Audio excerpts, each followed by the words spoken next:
오늘은 베드로 전서 5장 10절부터 하겠습니다.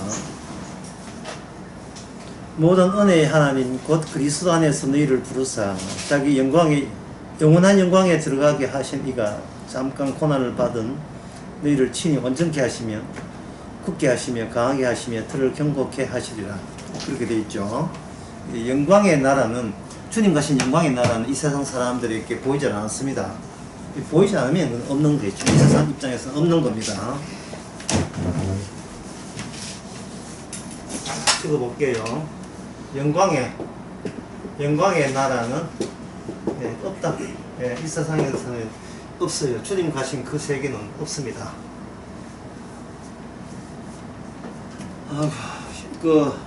이 지상에서 잡아낼 수가 없어요. 창세기 마태복음 17장에서 엘리야와 모세와 예수님께서 갑자기 변화되었어요. 그래서 변화사에 갑자기 다볼사이라 하는데 갑자기 변화되었습니다. 변화되고 난 뒤에 그 이후에 만약에 그 이튿날 다른 사람이 그 소문 듣고 그 다볼산 정상에 갔다고 치면 거기 예수님 기다립니까? 없지요. 순식간에 왔다가 순식간에 날아가 버린 겁니다. 심지어 베드로, 야고보, 요한도 잠시 봤어요. 엘리야, 모세가 봤고 예수님께 이야기를 봤는데 그거는 아주 짧은 순간이었고 다시 하늘에서 음성이 들리면서 그 현장에는 오직 예수님만 보이더라. 예수님만 보이더라. 그러면 자기가 엘리야, 모세 보는 것은 가짜였습니까? 본인이 이건 진짜라고 우겨도 다른 사람을 설득할 수 있는 어떤 근거는 없어요. 네가 눈 두 개 가지고 나도 눈 두 개 가지면 네가 가진 두 눈으로 봤다면 나도 볼 수 있어야 네 이야기가 설득력이 있는 거야. 이 베드로야. 그런데 네는 봤다고 주장하는데 그 가보자 현장에 봐. 어디 돌밖에 없네, 나무밖에 없네. 봐. 네 그 이야기뿐만 아니라 네 나머지 이야기도 다 설득력이 없는 거야. 이게 어디서 구라를 쳐 뭐 이래 나올 수 있다 이 말이죠. 그러니 난감하죠. 베드로 입장에서는, 제자들 입장에서는 봤는데, 참으로 봤는데 난감하죠. 그걸 오늘 강의에서는 그걸 가지고 이걸 고난이라 해요. 이 고난은 역경이 아닙니다. 고난은 뭐가 다른가요? 역경이 달라요. 역경하고 다릅니다. 역경은 힘든, 이건 장애물이거든요. 장애물이라고 우리가 인식이 돼요. 왜냐하면 우리는 미래에 대해서 계획한 게 있는데 그게 그렇게 잘 안 될 때는 그거는 역경이라고 이야기하고, 다른 말 하면 고생이라 하고 장애물로 얘기지만, 고난은 하나님의 영광의 나라가 없는 것처럼 고난도 이 세상에 없어요. 고난은 그 안에 포착되는 거예요. 고난하는 것은, 고난을 우리가 성도한테는 체험은 되지만 그걸 남한테 설득해서 설명할 수가 없습니다. 기껏 해봐야 네 천당 가는데 좀 잘 안 되는 모양이지. 이런 식으로 역경 정도로 그들이 곡해를 해버려요. 해석을 해버린다고요. 고난은 고생을 하는 게 아니고 내 역경이 아니고 그냥 예상 밖에 호련히 등장한 그 모든 것이 고난이에요. 마치 하나님의 영광의 나라가 인간의 손에 잡히지 않는 것처럼 고난도 인간의 손에 잡히질 않습니다. 그게 혼자 바보 덩신 다 되는 거죠. 그게 완전 주님이 성도를 바보로 만들어버리는 거예요. 이 세상의 물리법칙은 동일한 공식을 가지고 똑같은 결과가 계속에 되풀이해서 나줄 때 그거는 정식으로 진리로서 인정받습니다. 한번 해놓은 건 안 돼요. 똑같은 환경에서 똑같은 일이 일어나서 측정해서 동일한 결과가 되풀이돼야 그걸 진리라 하는 겁니다. 3 곱하기 5가 한 번은 15 됐다가 한 12 됐다가 이러면 그 3 곱하기 5는 그건 진리값으로 할 수가 없지요. 그래서 여러분들이 이 고난이라 하는 것은 이미 인간 손을 떠났습니다. 마치 하나님의 영광이 인간 손을 떠난 것처럼 인간 세계 말고 딴 세계에 영광이 있는 것처럼 인간 손을 떠났어요. 떠났기 때문에 인간이 고난 들어가서 구원받을 생각하지 마세요. 그거는 고난을 내 마음대로 활용하겠다는 음흉한 속셈에 불과합니다. 천국 가는데 고난 있어야 되겠구나. 그럼 고난 받지 뭐. 고생 좀 하지 뭐. 선교사가 나갈까? 뭐 이렇게. 북한 갈까? 뭐 이런 식으로. 북한 가서 아우제 탄광에다가 거기서 복음 전하면 되지 뭐 이런 식으로 좀 시나리오 쓰지 마세요.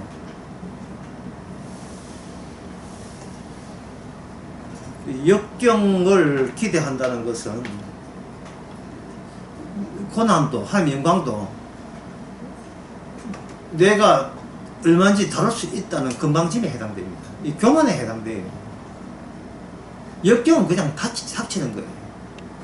길에 가다가 뭔가 바람이 불어가 뭐 휴지 하나 딱 붙었는데 떼보니까 예. 이번 토요일 날 그거 당첨되는 어떤 복권을 받았다. 그래서 뭐 버리고 싶어서 뭐 버리기나 버리 안 버리나 뭐 쓰레기통 한 털 찼으니까 그때가 버리지 싶어서 해놓은데 10억짜리 들었다. 역경이 고난, 이 역경이 고난입니다. 이 고난이에요. 왜냐하면 그냥 공중에서 두 바퀴 반 돌고 얼굴에 붙었으니까 세 바퀴 도는 것도 아니고 두 바퀴 돌았으니까 내가 내한테 찾아오라고 하지 않았죠. 그러니까 고난 속에는 마치 하나님의 영광과 같아가지고 내가 익히 기존에 알던 나의 삶의 방식이 전혀 먹히지 않는 그러한 특이점을 가진 새로운 영토예요. 특이 영역이에요. 특이 영역. 이건 물리학에서는 이걸 특이점이라 하는데 이걸 물리학에서는 이건 블랙홀이라고 해요. 블랙홀. 기존에 있는 모든 물리 법칙이 그 궁 안에 들어가면 전혀 통하지 않는 양자법칙, 상대성 원리에서 통하지 않는 그냥 특이점을 있는 것처럼 특이 영역입니다. 특이 영역의 특징은 설명할 수가 없다는 거예요. 나가 갖고 있는 신학과 모든 성경 해석도 이게 특이점 안에는 소용없어요. 내가 하는 신학으로 내가 하는 기독실로 불러내는 것은 그거는 사울을 불러냈던 여자 무당이라 하라 하세요. 여자 무당이라. 병 고치는 권사나 하라 하세요.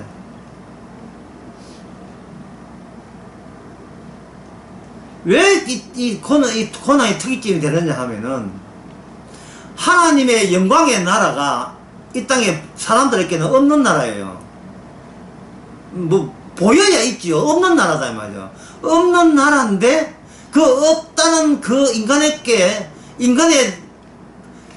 지식으로 인간의 능력으로 포착되지 않는다는 그 속성이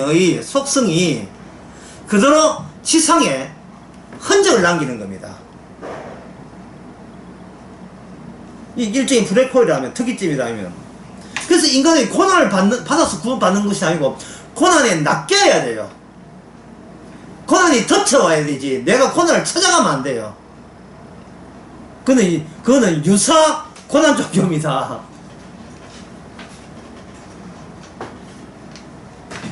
십자가를 자기 지고 나를 따르라 하는데 집에서 이 근대사에 가가지고 안 그러면 그 목재사에 가지고 나무 이렇게 적당한 나무 잘라가지고 사가지고 집에서 모사하고 망치하고 멋절해가 십자가 만들어낼 수 있습니다. 단 주의할 것은 옆집에 방해되지 않도록 똑딱똑딱 만들어낼 수 있는 거예요.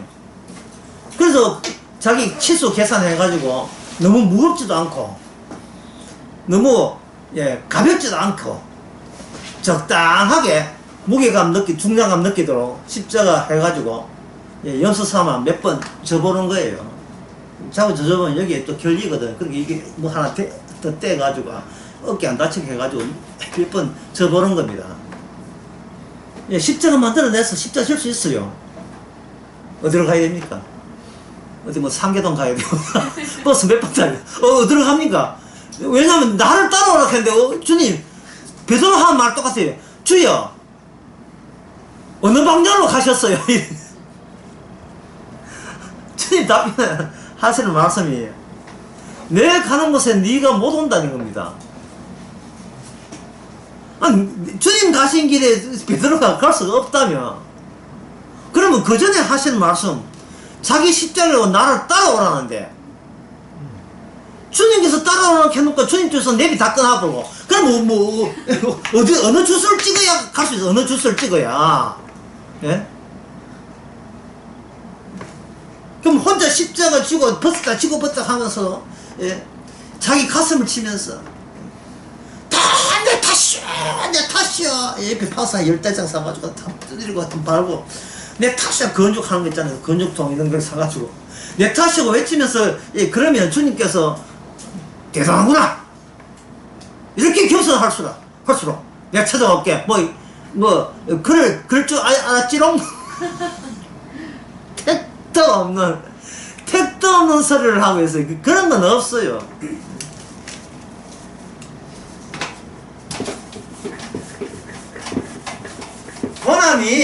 고난은 덮치는 것이고, 그리고 남한테 설명해도 설명이 불가합니다. 설명되지 않습니다. 제가 그림을 하나 그릴 테니까, 제 몸 그리는 것은 여러분 다 아시니까 감안해 주시기 바랍니다.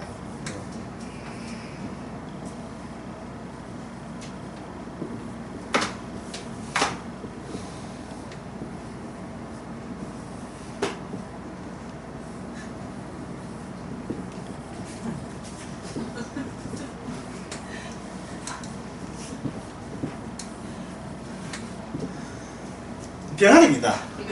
여러분 안 믿겠지만 이게 병아리입니다. 이 병아리 그림을 그리면서 요 부분을 주목해야 돼. 앞에 병아리인지 이거는 뭐지 요 부분을 주목해서 요게 뭐냐 하면 막 계란 깨고 나왔다는 거예요. 요게 뭐냐 하면 이게 고난이에요. 고난. 하늘에 계신 주님이 이 땅에 올 때에 뭐를 깼어요. 예. 성령에 의해서 오셨거든요. 성령께서 오셨기 때문에 항상 예수님 머리에는 뭐냐 하면은 이 하늘나라와 땅에서는 결코 연결점이 없음을 알리는 증표, 그게 바로 성령입니다. 오단강에 주께서 성령 오실 때 뭐라고 표현되어 있느냐 한번 막아보면 이래 됐어요. 하늘이 열렸다 돼서. 그러면 성령이 오기 전까지는 하늘이 닫힌 거예요. 하늘이 열리는 열게 하는 그 전담반은 그는 하나님의 성령이 하시지 인간이 못 엽니다. 인간이 이걸 가지고 안 열려요. 성령이 하나님이 열어주고 또 성령이 열어줘서 성령이 열린 그 가운데서 주께서 성령이 어디로 오느냐 하면 그 많은 인간 가운데 예수님께 오십니다. 왜냐하면 예수님이 바로 그 하나님의 영광의 주인공이기 때문에. 주인공 아닌 사람은 오지를 않았나요? 예수님이 왔다는 것은 모든 인간은 주인공이 결코 영원토록 천국의 주인공은 아니다는 겁니다. 그래서 천국을 무슨 나라 하냐? 천국의 다른 별칭이 뭐냐면 아들의 나라. 아들의 나라. 예수님 나라가 천국. 골로새서 1장에 나오는 이야기죠. 그러니까 너희들로 하여금 흑암의 권세에서 이끌어내서 아래의 나라에 들어가게 했다는 겁니다. 그러면 주님께서는 요한복음 12장에 보면 내가 하늘에서 와서 이제는 내가 아버지 뜻에서 들릴 때가 되었다. 12장에 나옵니다. 그거 다 작게서 다 나오니까 하늘에서 오셔가지고 나는 너희들이 할 수 없는 곳으로 간다. 13장에도 그 이야기 했지만 12장에도 그런 이야기 해요. 내가 하늘로 이제 들려서 올라간다고 되어 있어요. 그 들린다는 이야기는 요한복음 3장에도 나오죠. 모세가 장대를 들듯이. 이 장대를 든다는 말은 땅을 보던 그 모세에게 평소에 늘 있던 그 백성들이 그 시선 처리가 항상 지평선을 바라보다가 어느 민수기 20장인가 어느 순간에는 모세가 땅 보지 말고 뭔가 땅을 떠난 다른 시선 처리를 모세가 요청한 적이 있어요. 땅에 주어진 이 불뱀이 땅에서 살던 불뱀인 줄 너희들 알고 있겠지만 그게 아니라 하나님이 물들어 불뱀을 배 위에서 시킨 그 불뱀 위에 이 불뱀의 동작과 너희들을 공격한 그 점과 하늘에 계신 분과 관련성이 있다는 거예요. 그래서 불뱀 모양의 놋뱀을 만들어서 장대 형식으로 해서 아래가 아니라 위에 이 모든 일이 일어난 것은 하나님의 지시에 의해서 일어난 것을 포기하는 거예요. 그렇다면 그 불뱀처럼 땅에서 일어난 일과 하늘에 일어난 일이 동질의 일로서 주님의 일은 뭐냐? 땅에 일어난 하나님의 일이 되는 거예요. 하나님의 일은 하늘에서 일어난다고 생각하지 마라. 하늘의 일은 예수님을 통해서 땅에서 이미 계시가 된 겁니다. 그래서 그것을 주님께서는 광야에 놋뱀을 든 것 같이 인자가 땅에서 살던 인자가 이제는 부활로 인하여 십자가로 통해서 들릴 때가 온다는 겁니다. 디모데가 보고 네가 유대인의 성생이면서도 어떻게 땅에서 하늘 일을 못 찾느냐 이래 되는 거예요. 땅에서 어떻게 하나님의 일을 못 찾느냐. 옛날부터 이미 모세는 땅에서 일어나는 일이 곧 하늘의 일이라고 이미 그게 누누이 이미 당부를 했건만 어떻게 땅과 하늘이 연결되어 있는 연결 사건들을 네가 왜 파악을 못하느냐. 소위 성생이라고 하면서. 근데 그 이야기를 하시는 것은 인간이 하늘 쳐다본다고 천국 가는 것이 아니고 땅에서 벌어진 하늘의 일에와 관련성을 일찍 벌써 먼저 관련성을 지어줘야 그래서 주님 가신 코스로서 하늘나라에 갈 수 있는 겁니다. 땅에 일어난 주님의 하나님의 일, 그걸 오늘 본문에서는 바로 고난이라고 하는 거예요. 고난. 이 고난이라는 말은 제가 이렇게 설명하면 좀 쉽지요. 그런데 10절에 보면, 오늘 보면 10절에 보면 아무리 설명해도 난감한 이야기가 모든 은혜의 하나님 곧 그 다음 나온 이야기예요. 그리스도, 그 다음에 뭡니까? 그리스도 안에서라는 말. 그리스도 안. 참, 그리스도 안. 이게 정말 어려워요. 아까 제가 제 딸아, 쉽게 한다고 하는 것이 뭐냐 하면 바로 아까 특이점, 특이 영역하는 거예요. 뭔가, 공간, 특이 공간. 아니니까. 공간성이잖아요. 아니니까. 반경 몇 킬로입니까를 물을 수 없는 공간이 있어요, 이 땅에. 뭐 그런 공간이 다 있어요. 면적이 얼마입니까를 물을 수 없는 공간. 그게 무슨 공간이냐. 그리스도 안에, 그리스도 해놓고 공간, 안에 난 전치사를 붙여버리면 도대체 이게 무슨 말이냐면 어디 있는데 우리는 어디 있어? 그 형태가 어떻습니까? 막 이런 걸만 묻고 싶은 거예요. 그것은 이게 어렵지만 설명해야 되겠죠. 그것은 뭐냐면 우리가 땅에서 오늘 나온 첫 번째 어려운 겁니다. 땅에서 시간과 공간 안에 있어요. 우리는 이미 안에 있다고. 시간과 공간 안에 있어요. 이 말은 무슨 뜻이냐 하면은 이건 중요하기 때문에 한번 써볼게요. 시간과 공간 안에 내 개체가, 내 개인이 들어있지요. 그렇죠? 그러면 나라는 것은 시간과 공간이 만들어낸 겁니다. 조성한 거고. 그래야 이 안이라는 거, 영어로 인이죠. 안이라는 의미가 성립돼요.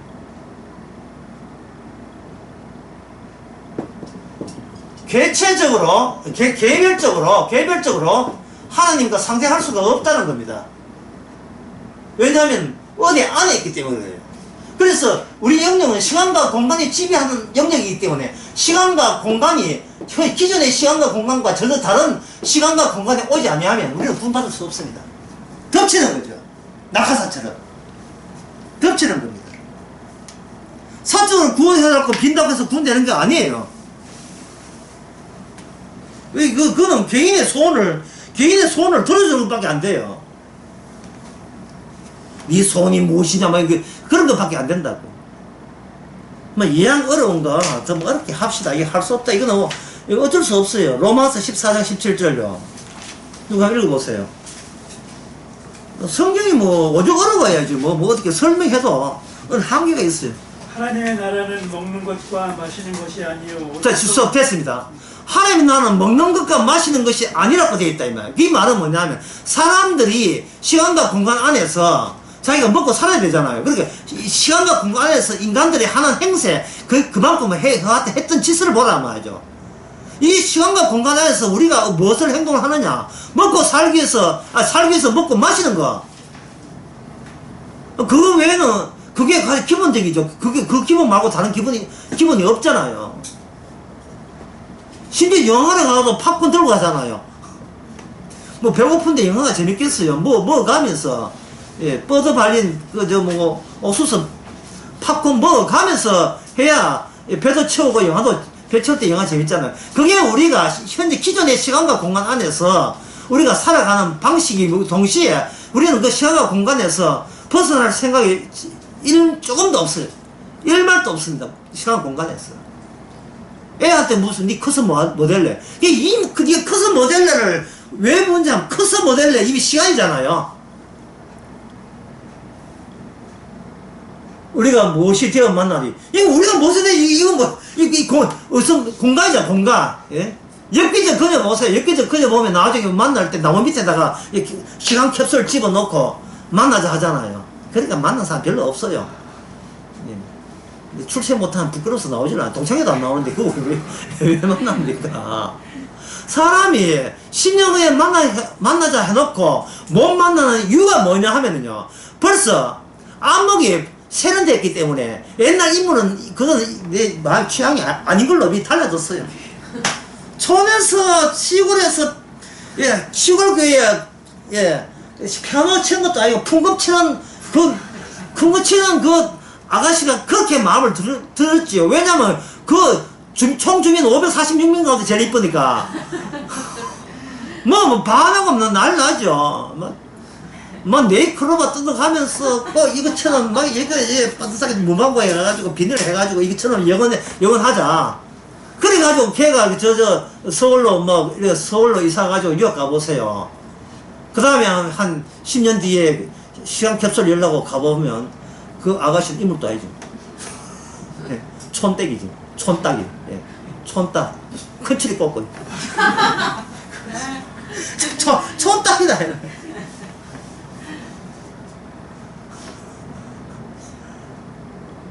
내가 미쳤지. 뭘 보고 10년을, 아유, 미쳤다. 아이고, 야, 미쳤지. 그거 보고 그다음부터는 야구 시간 안 나가지요. 여자 혼자 기다리거든요. 갑자기 드라마를 써버리네. 야, 이거 재밌다.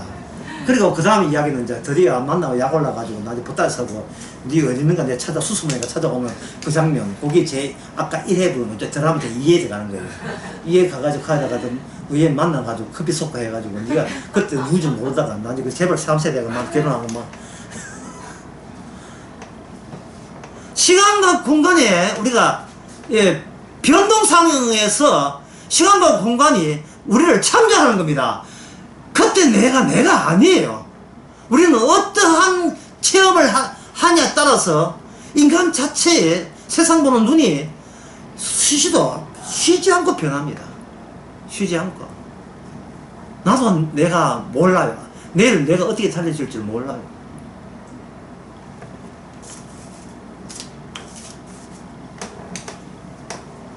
변함없다. 영원히 우리 사랑은 영원하자. 네가 영원을 알기는 알아. 네가 여기 로마서 14장 17절에서 먹고 마시는 것이 아니다 했습니다. 그 다음만 읽어보세요. 더 어렵습니다. 예. 하늘나라는 뭐가 아니다? 네가 살던 방식이 아니다. 그 말이거든요. 자, 그 다음 읽어보세요. 오직 성령 안에는 의와 평강과 희락이라. 성경 안에서 이거는 미치는 겁니다. 해석 자체가 안 돼요. 해석을 하려면 다른 쉬운 것 가지고 어려운 것을 풀어줘야 해석인데,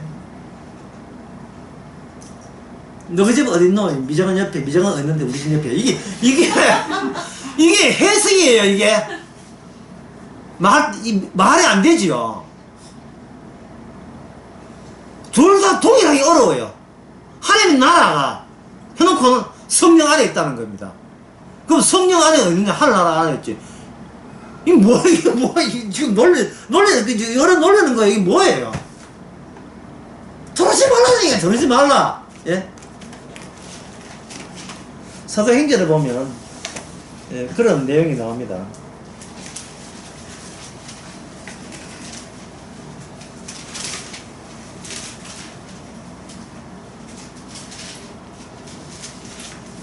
사도행전 14장 22절에 보면, 예, 하나님 나라에 들어가려면 많은 환난을 겪어야 된다 되어 있죠.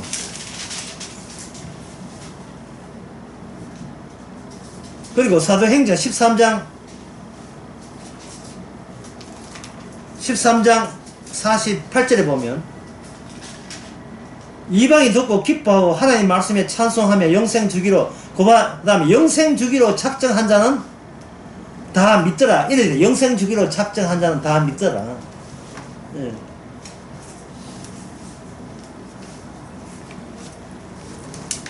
자, 그 점을, 예, 요 점을 요렇게 제가 설명드리겠습니다.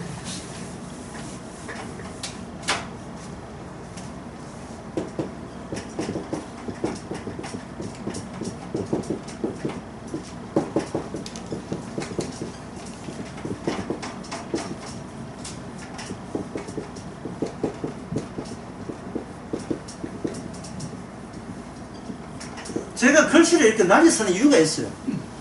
글씨를 반짝하게 쓰면 뭘 쓰려고 다 잊어버려요. 그 양해해 주시기 바랍니다. 목숨 버릴 만한 가치를 얻지 못하면 고난 속에 안 들어온 거예요. 하늘나라 속에 성령 안에 안 들어온 겁니다. 왜냐하면 인간이 어떤 낯선 곳에 들어가려면 기존에 내가 나를 지키던 방식이 총동원되거든요. 들어갈 만해서 내가 다칠까 안 다칠까, 이거 너무 심한 모험이 아닌가, 100번을 더 하고, 예, 수백 번을 더 검토하게 되겠어요. 저는 이것을 가지고 뭐라고 하면 이 두 자리 이야기했습니다. 주춤하는 거예요. 또는 또는 천박한 말로 간보기, 간을 보고 보고 간 보는 거예요. 과연 이 복음이 나를 천국 보낼 만한 것인가, 내 쪽에서 간을 보는 거예요. 그 간 보는 것은 뭐냐, 기존의 시간과 공간에서 인간이 지금 살 때까지 해왔던 그 짓이에요. 저 사람이 내한테 사귀고 난 뒤에 얼마나 많은 손해가 있고 얼마나 많은 이익이 있고, 그 손익 계산을 계산해가지고 손해보다 이익이 많다 싶으면 한번 간 보는 식으로 내가 한번 사귀어 볼게, 이게 흥정이고 그게 하나의 기대잖아요. 사람이 결혼할 때 뭐 결혼식 하고 뭐 청돈 돌리고 이렇게 하는데, 예, 이제는 말한다, 뭐 전에부터 말했지만 이제는 말합니다. 분명히 합니다. 결혼은 동업이다. 결혼은 동업이에요. 저 인간하고 만나가지고 내 수입이 얼마나 증가하냐, 내가 쇼핑하는데 지장이 있겠느냐, 그거 계산한 겁니다.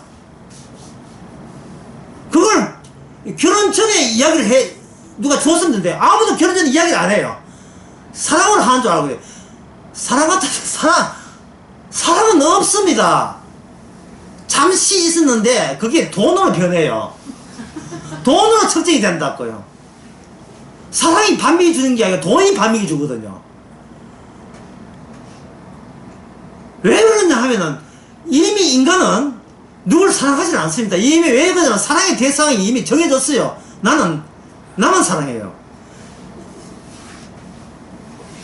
나만 사랑 들어갈 틈이 없어요. 내 사랑에 협조 가능하면 사랑해주고, 근데 나를 사랑한다는 말은 이 시간과 공간에서는 내가 계속 존재하기 필요한 돈이 필요하고, 그 돈 대주는 사람이 있다면 나는 그까이 사랑한다는 말, 돈도 안 들고 얼마인지 해주지요. 해주면 되죠. 예. 자기 내 사랑해. 사랑해! 되냐, 이씨!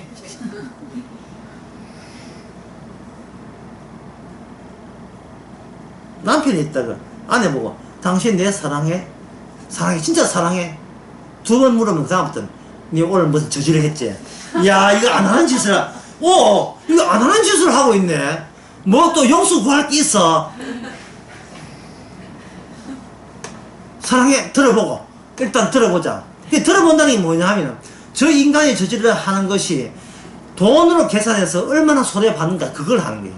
사실은 오늘 과속비가 7만원 꺾였어요. 그러면 딱 계산해. 원래들은 몇 번이야? 다 돈입니다. 동업이에요. 인간은 남을 사랑할 줄 모르는 게 아니라 사랑할 필요가 없어요. 왜? 이미 자기가 자기를 사랑하기 때문에. 근데 믿음, 소망, 사랑 전부 다 자기가 한다.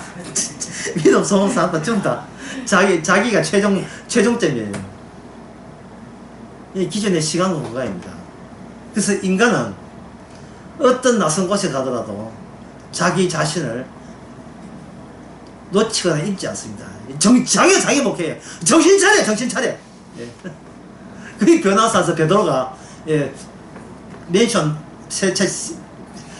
초막 세채 지었다 이 말은 뭐냐면 이거 지어서도 이게 남는 장사라고 생각한 게 베드로가 새로 내가 살아왔던 내가 나를 지키는 것이 일체 용납이 안 되는 그런 세계가 올 줄은 베드로가 상상도 못한 겁니다. 내가 나를 지켰던 그 수법과 그 스킬, 기술이 전혀 맥히지 않는 그 세계로 주께서 들어간다는 사실을 몰랐던 거예요. 그래서 예수님이 베드로 네 오지 마라. 네가 올 수가 없는 거예요. 우리가 상상한 건 상상한 세계가 아닙니다. 갈 수가 없습니다. 갈 수 없다면 그럼 우리는 그럼 어쩌란 말인가? 아가서 한번 보겠습니다. 이거 아가서 보고 사도행전 13장 38절 보겠습니다. 아가서 3장 6절 아가서에서 두 기절 찾아보겠어요. 아가 3장 6절 예, 연기 기둥 같고 모략과 유황과 장사와 여러가지 향품으로 향기롭게 하고 그 다음에 나온 말이에요. 거친들에서 오는 자가 누구냐? 거친들에서 오는 자가 누구냐? 솔로몬의 여인이죠. 술람이 여인이에요. 거친들에서. 주님께서 거친들 같은 이 세상에 오셔서 거칠게 사시다가 주님께서 하늘나라 갔다면 그 코스는 이제부터는 유일한 생명의 코스고 다른 길은 없어요. 다른 길. 그 거친들 외에는 다른 길은 없습니다. 뭐 주님 가신 길이라고 하지 마세요. 그냥 거친 길이에요. 거친 길. 얼마나 거친다는 말은 어느 누구도 자력으로 통과할 수 없는 망가질 때도 다 망가져버린 파쇄된 종이 파쇄될 것을 겪어야 되겠죠. 아가 8장 5절 아가 8장 5절에 보면 그 사랑하는 자를 의지하고 거친 데서 올라오는 여자가 누구냐. 그러니까 이 솔로몬은 뭐를 좋아하냐 하면 그 자기 여자가 거친들이라는 거친들 그 조건 자체를 짊어지고 오는 그 여인을 무슨 여인이나 일시적인 사랑이 아니고 영원한 사랑해야 될 사랑의 대상을 본 겁니다. 그 거친들. 따라서 오늘 본문의 주제는 뭐냐? 고난 속에서 구원이 아니라 그냥 고난이에요. 그냥 고난 자체가 걸어오는 거예요. 주님한테. 고난 자체가. 마치 아버지 앞에 주님이 고난 자체, 십자가 진 자체로 아버지한테 가신 것처럼 자기 십자가 지고 그 고난 자체가 걸어 네가 너로 인하여 십자가가 내가 흘린 그 십자가 피가 나에게로 오게 하라. 이 성도들아 이게 나에게로 오게 하라. 네 말고 네가 짊어진 그 십자가가 피가 오게 하라. 그 노뱀이 오게 하라. 너는 모세처럼 노뱀만 들어라 이 말이죠. 남의 요거 하든 말든 내가 원한다는 겁니다. 이거는 역경이 아니다. 역경이 아니고 내가 역경을 딛고 안 딛고 그거 역경은 내가 아직 살아있고 내가 부정되지 않는 거예요. 그러나 고난이 나를 삼켰기 때문에 그 안에서 나는 고난만 돋보이고 나는 그 안에서 고생한다는 생각이 없이 그냥 낯설기만 하는 거예요. 무정력 상태. 오늘 제목 무정력 상태로 할 거예요. 이 제목을. 예, 무정력 상태. 무정력 상태. 자기 몸을 가눌 길이 없어요. 분명히 남들과 동일한 시간과 공간에 살면서 본인만이 무정력 상태에 포획되었어요. 마치 베드로에게 이야기한 니는 사람 낚는 어부가 되는 것처럼 베드로가 뜨고 사도가 던진 그 그물에 주님이 던진 그물에 포획된 고기처럼 뭔가 보이지 않는 그물이 나를 이렇게 그 안에서 놀게 하는 거예요. 낯선 공간이 되게 하는 겁니다. 기존에 내가 했던 내 착실함과 원칙, 착함은 무용지물을 만드는 그 새로운 낯선 공간. 그 복음적 이야기를 어느 가수가 그걸 유행시켰어요. 어느 가수 이름이 기억나요? 김홍님이라는 가수가 있어요. 김홍님. 사랑에 꽁꽁 밧줄로 꽁꽁한 노래가 있어요. 밧줄로 꽁꽁 나를 못함에 묶어라. 나를 사랑의 밧줄로 포로 잡아가라 이 말이거든요. 얼마나 출국적입니까? 얼마나 원래 가사, 김홍림 씨가 그걸 의식한 건 아니지만, 복음적인 아니지만. 사랑의 밧줄은 꽁꽁 묶여라. 예. 당신한테 늘 끌려가는 행복을 누리보자. 당신한테 포로된 행복을 누리보자. 사랑의 밧줄로 꽁꽁 묶어버리면요, 사랑의 밧데리 같은 건 아무 필요 없어요. 밧데리는 갈아야 되잖아. 이 갈 필요 없어요. 막 온몸에 사랑의 자국이 있어. 너무 묶어가지고. 그냥 이 풀면 안 돼요. 꽉 조여야 돼요. 꽁꽁 묶는 거예요. 예, 내 욕망 취지에 용납을 못하게. 내가 내 힘으로 살겠다는 그 못된 애딴 성품이 거기 이 동네에서는 무용지물 되게. 김용민께 감사하시고.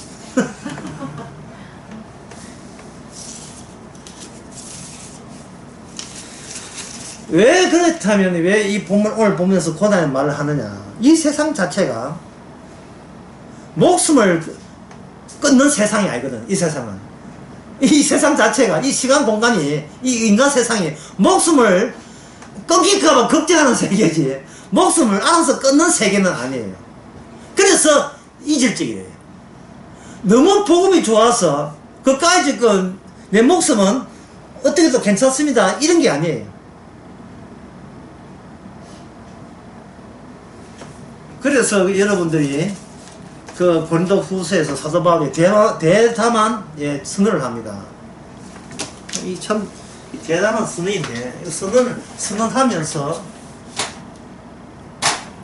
형용사를 써왔어요. 다름의 3종 세트예요. 맞아요. 그래서 저희가 여러분들이 정말 좋아할 만한, 그리고 추석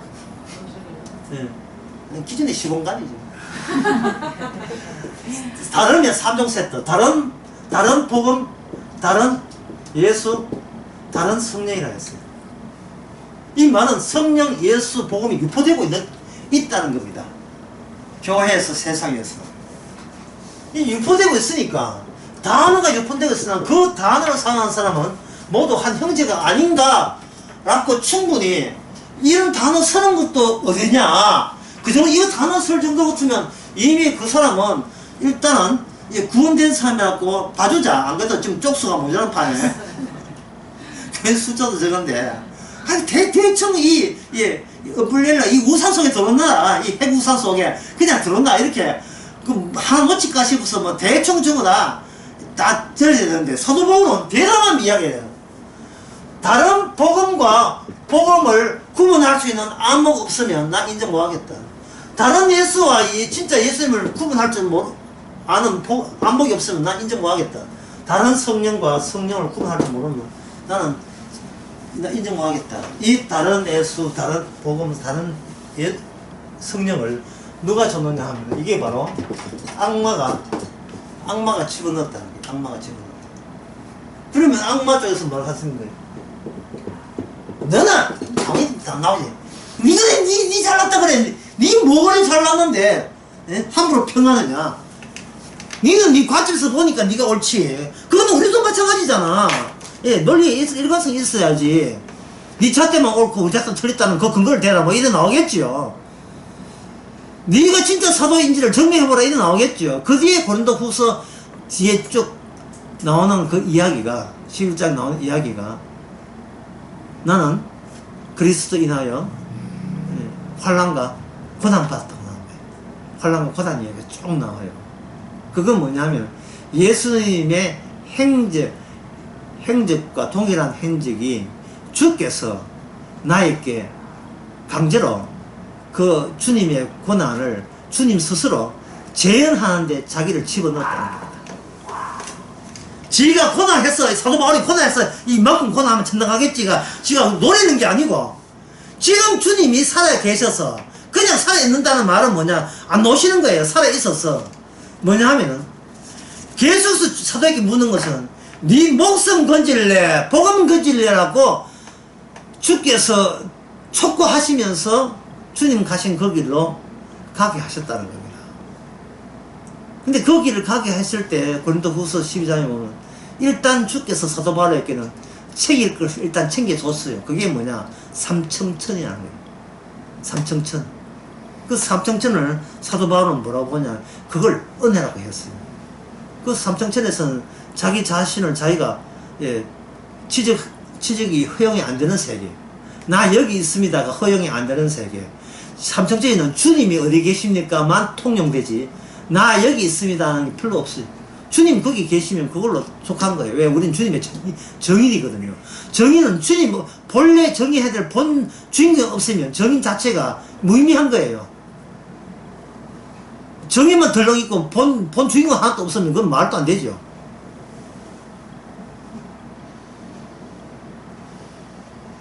아니 영화 보러 갔는데 등장인물 쭉 나오고 영화 것도 이게 무슨 영화예요. 뭔가 등장인물이 보이지 않는 주인공 옆을 강강술래 하듯이 둘러쳤어. 그들은 각자 특징이 뭐가 계시다는 말은 서로가 성령 받은 사람은 서로 계시다는 말은 공통점이 뭐냐? 각자 자기 자신을 안 보고 있다는 사실인 게 그 순간에 가운데 계시는 분을 보는 게 가운데 성령 안에 있는 분들은 다른 이야기를 하는 거예요. 주님 이야기를 하는 거예요. 자기 이야기 안 하고 주님 이야기 하는 거예요. 그런 공통점을 갖고 있어요. 그 자기 이야기 안 하니까 시비 걸 건덕지가 없죠. 니 요번에 기도 몇 시간 했어? 2시간, 나 3시간 했어. 지금 이게 이런 이야기 안 나오는 거예요.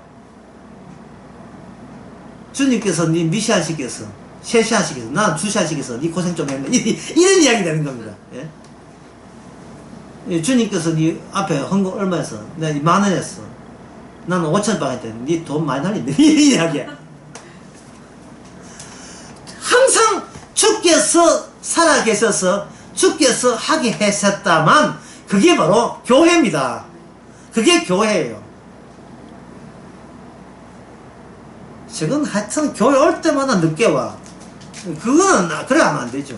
저 사람은 하여튼 주께서 꼭 늦게 오게 하셨어. 그것도 매주 그것도 시간 맞춰서 꼭 35분 예배 시간 예배 후에 10분 후에 와. 기도 앞에 있는 그 다시 그런 거 다 꼭 그게 와. 안 할 건데 지가 행사 싫고 설교만 들으려고 오는 거 아이가. 한번 물어보자. 물어보니까 주께서 그렇게 하셨어. 그럼 그 믿어줘야지. 근데 너무 정확해. 주께서 하시든 주께서 그렇게 정확할 리 없는데 하여튼 믿음은 안 가지만 말 들어줘야지 왜 하겠습니까? 왜 주께서 하게 하셨다는데. 이걸 다른 말로 하면, 오늘 본문대로 하면, 고난이 그렇게 내 머리 위에 계란 껍질 뒤집어씌운 거예요. 계란 껍질을. 예. 계란 껍질이 없는 것은 성도가 아닙니다. 계란 껍질을 뒤집어 써야 돼요. 이거 벗겨버리면 안 돼요. 그러면 변화해서 안 돼요.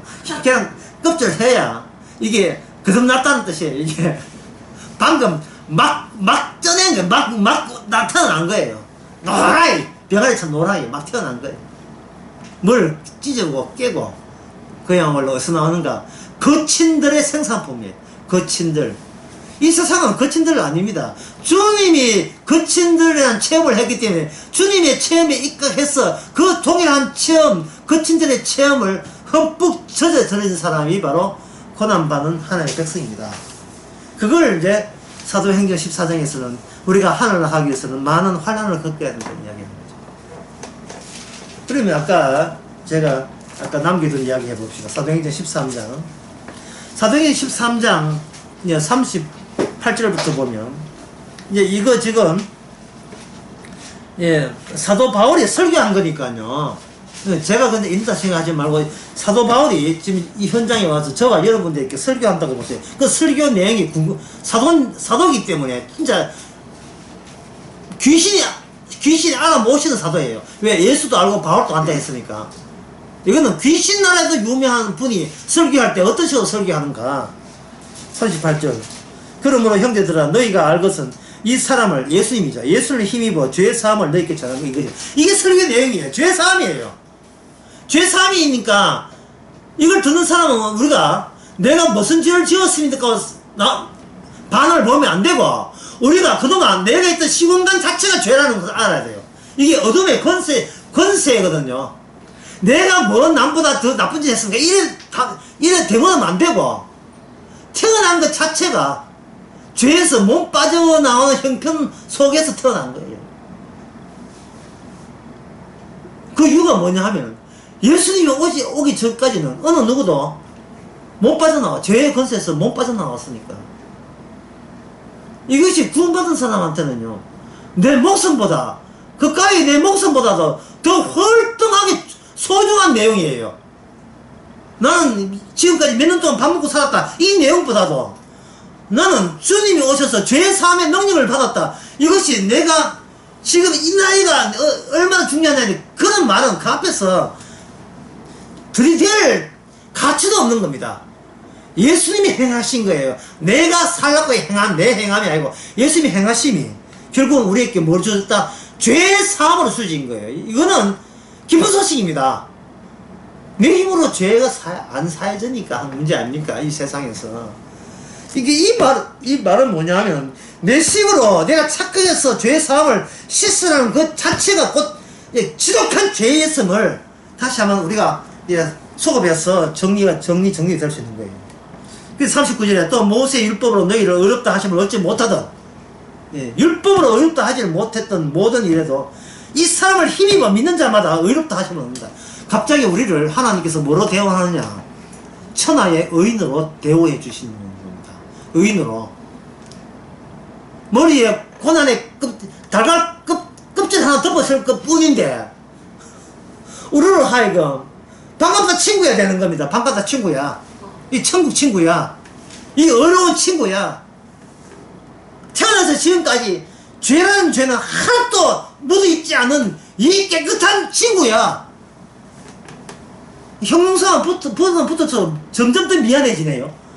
지금까지 한 번도 나쁜 생각, 나쁜 말, 나쁜 의도 하나 없이 깔끔하게 된 나의 친구야.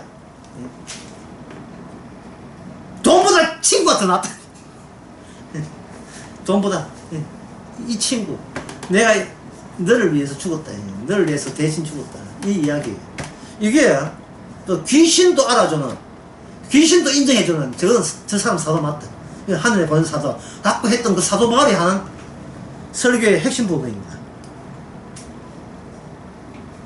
그 뒤에 나오는 설교가 뭐냐 하면은, 이것은 사람으로 해서는 도저히 믿을 수 없는 일이다. 사람으로. 그 네가 열심히 해서 구원받다 재산받다 그런 소리 하지 말라는 거예요. 믿을 수 없는 일이다. 그리고 난 뒤에 제가 아까 이야기했잖아요. 46절. 그 46절 다시 보세요. 그러면 믿을 수 없는데 어떻게 그럼 천국 가는 사람이 발생되는가? 영생 얻기에, 네. 48절에 영생 주기로 작정된 자는 다 믿더라. 그러면 주님이 일방적 조치로서만 말씀만 준 게 아니고 말씀 믿기 한 어플리케이션 그 앱까지 비밀 아이디까지 비밀번호까지 한꺼번에 다 줘버린 거예요. 지식만 준 게 아니고 이 지식이 아니고 곧 너에게는 현실 그 자체인 것을 알게 하는 눈까지 떠도록 성령께서 영생 주인 자에게 성령을 꽂아주는 겁니다. 꽂아주는 거예요. 야 친구야, 네 통장에 내 돈 10만 이어줄게. 벌써 3번 4번 해도 소용없어요. 전화를 이래 해야 돼요. 친구야, 네 통장 한번 그 조회해봐라. 10만원 꽂혔을 거야. 꽂혔단 말. 예, 10만원 꽂혔단. 아무개야, 니한테 영생 꽂혔다. 성령 꽂혔다. 이 우리가 만든 게 알잖아요. 이 꽂혔잖아요. 정말 여러분 성령 꽂혔습니까? 10분 시간 동안 한번 확인해 보세요.